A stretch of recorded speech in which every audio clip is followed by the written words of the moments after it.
Bahagi na rin ng paghahanda sa Semana Santa ang pangungumpisal at sa isang parokya sa Quezon City, inilapit na ang sakramentong ito sa mga Katoliko sa pamagitan po ng kumpisalang kalye. Saksi si JP Soriano. Wala sa loob ng simbahan pero naglagay ng maliit na altar, tolda, krus at luhuran ang mga tauhan ng Resurrection of Our Lord Parish sa gilid ng kalyeng ito sa Barangay Paltok, Quezon City. Hindi ito para sa pabasa, kundi para sa kumpisalang kalye.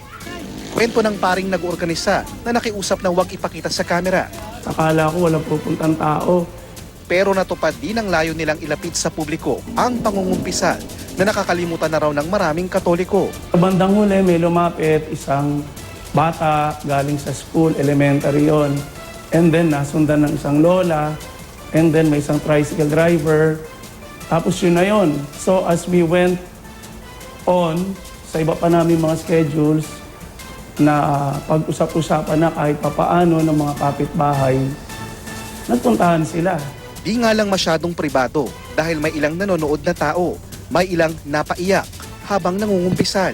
Magandang pagkakataon daw ito para magsisi at humingi ng kapatawaran sa mga kasalanan. Tamang-tama dahil palapit na ang Semana Santa.